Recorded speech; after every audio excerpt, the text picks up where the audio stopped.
Welcome to CJ Why Money Entertainment. And if you've never been in my channel before, Fridays, which is today, I unbox the truth by keeping it real on topics that's trending on social media or people ask me to talk about on my numerous social media platforms. Today's topic is the first time I got somebody that asked me to talk about on this social media, which is Pinterest, which I'm on. Follow me, I follow you. I'm on all the social medias. So on Pinterest, someone asked me a question, and I thought, you know what, this may be a good topic to talk about very briefly on Keeping It Real. And it's about smart homes, smart apartments. Is it good to invest in smart gadgets for the home that make it easier for family, friends, and children, to help the children as well as help seniors and help the household, whether it's an apartment or a home? And I thought this would be really pretty good to talk about it briefly on Keeping It Real Friday. So let's get down to it. We're going to talk about small to getting big. So let's first start off with smartphones. Most people have smartphones. Now, it doesn't matter whether it's an iPhone, iPad, Android, Samsung. If you got internet access, if you're able to use the app, you have a smartphone.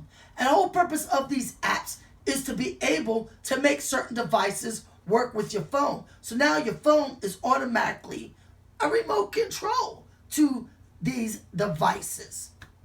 So mostly everybody in their house has got some form of smart in their house, if they just ain't smart themselves.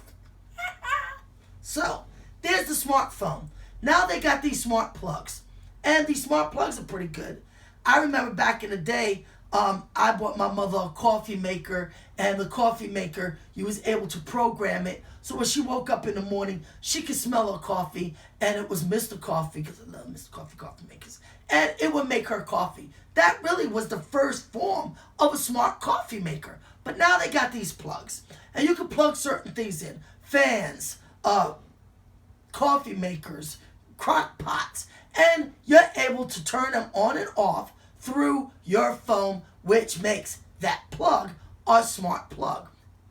The only problem with the smart plugs is that most of the cheaper models, you need a 2.4 gigahertz and Wi-Fi, because they go through your Wi-Fi in your home to make that a smart device. No longer are you programming it, you're programming it through your smartphone or through your tablet.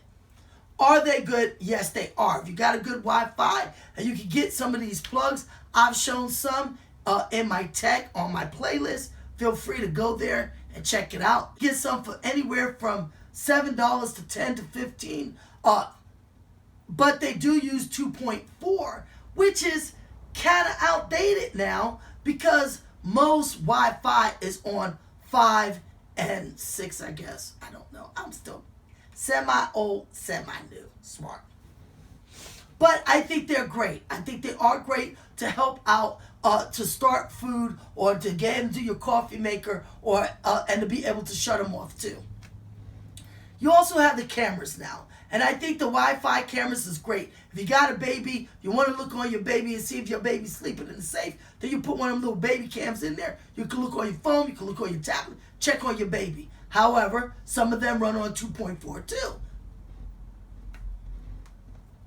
Do I believe that the smart bulbs work? Some do, some don't.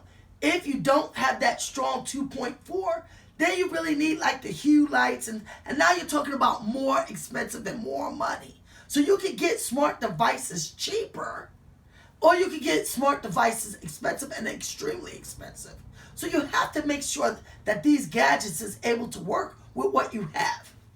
Now, let's talk about smart devices that I think is a no-no. Keeping it real. A smart lock to lock yourself in and out by your thumbprint, and you can leave it for your friend. I think that is just too advanced right now. Technology is changing like this. And trust me, if a hacker can break into your computer, how come a hacker can't break into a smart lock? Really? Smart TVs. I've seen people going crazy. See, they get the best picture, the best channel. If you got the money for a big screen smart TV and you want to spend thousands and thousands of dollars because you believe the picture is going to be like a movie theater, that's on you. But understand this, technology is changing right now as we speak every minute. I cannot see going out spending big money like that on a smart TV. I really don't believe that you need a smart thermostat because unless you got money and you're building a home, what's the purpose? You tell people keep your hand off the thermostat and you set the thermostat to where you want. So this is the answer, and I'm going to keep it real. Certain technology, I think, yes.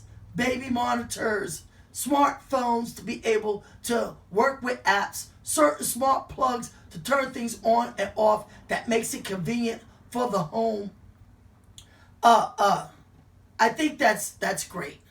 But when you start talking at higher tech, when you're talking TVs and thumbprinting and getting to your home, and like some guy driving his car while he's sleeping and the car's driving itself, I think that makes other people nervous, and then they have an accident by watching this fella sleep while his car's driving.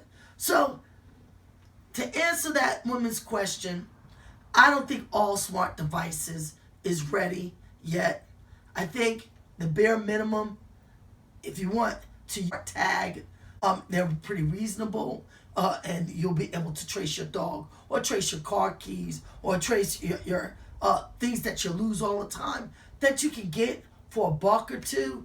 Then, and you have the phone that will work with it or the app that'll work with it, then I think that's good. But to go out here and change your whole house or your whole apartment to a smart, I don't think that is really as safe as some of these companies make it seem. Just keeping it real. You know how it is. Leave a comment below. Do you believe in smart devices? What smart devices do you have? Hit me up on a comment. Let's talk. Because you know what time it is. It is Friday. And I'm tired. And I'm out. Peace.